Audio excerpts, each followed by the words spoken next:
At exactly 12:14 a.m., the front door closed quietly. No one heard an argument, no one heard a scream, and no one saw her leave. But by morning, she was gone. This is one of those stories that doesn't end with answers, only silence, and questions that refuse to go away. She lived alone in a small, quiet neighborhood where nothing ever seemed to happen. The kind of place where porch lights stayed on all night, and neighbors waved without really knowing each other. Her name was known. Her routine was known. Her life, for the most part, was ordinary. She worked regular hours. She called her sister every Sunday evening. She walked the same route every morning. And she never went out after midnight, until the night she did. Earlier that evening, everything appeared normal. She exchanged a few text messages with a friend. Nothing urgent, nothing emotional, just casual words about plans that never happened.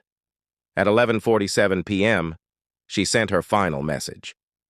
"I'll talk to you tomorrow." She never did. Sometime after midnight, her phone stopped moving. Not powered off, not dead, just still. Security cameras from a nearby house captured a brief moment at 12:14 a.m. A figure stepped onto the porch, paused, then disappeared out of frame. The footage was grainy, too dark to see her face clearly, but the height matched. The walk looked familiar, and the door behind her closed softly. Inside the house, everything was left behind.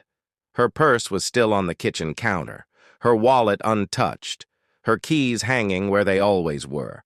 There were no signs of a struggle, no broken glass, no forced entry. Her bed looked like it hadn't been slept in, almost as if she never intended to stay. The police initially treated it as a voluntary disappearance. Adults are allowed to leave. People walk away from their lives all the time. But something about this case felt wrong. She had no packed bags, no cash withdrawals, no travel searches. Her car remained parked exactly where she left it. And she had made plans for the next morning. Plans she cared about. Neighbors were questioned. Most heard nothing. One neighbor, however, mentioned something unusual. They said that around midnight they heard what sounded like quiet talking outside. Not an argument, not laughter, just murmured voices. When they looked out their window, there was no one there. Her phone records revealed one strange detail. At 12:09 a.m., just minutes before she left, she received a call.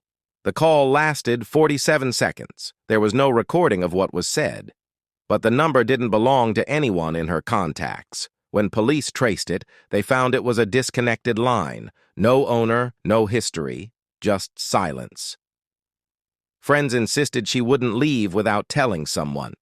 Her sister said she had been excited about something new, not scared, not depressed. She was planning, her sister said, not escaping. The idea that she simply walked away didn't fit. Searches were conducted. Dogs followed her scent down the street, then stopped suddenly near the end of the block, as if she vanished into thin air. No footprints beyond that point, no tire marks, no witnesses, nothing. Weeks passed, then months. Her case slowly faded from the news. Another missing person file placed on a shelf, but one detail continued to trouble investigators. The front door. It had been locked from the outside. She hadn't left it open. She hadn't fled in a hurry. Whoever walked out that door that night did so calmly, deliberately. To this day, no confirmed sightings have been reported. No remains found. No explanations uncovered. Only a quiet house that remains empty. Lights off, curtains still, waiting. Some believe she met someone she trusted. Others believe she answered a call she shouldn't have. And a few believe she never left alone. At 12:14 a.m., the door closed softly, and nothing after that was ever the same. Some mysteries are loud. This one is a whisper, and it's still unanswered.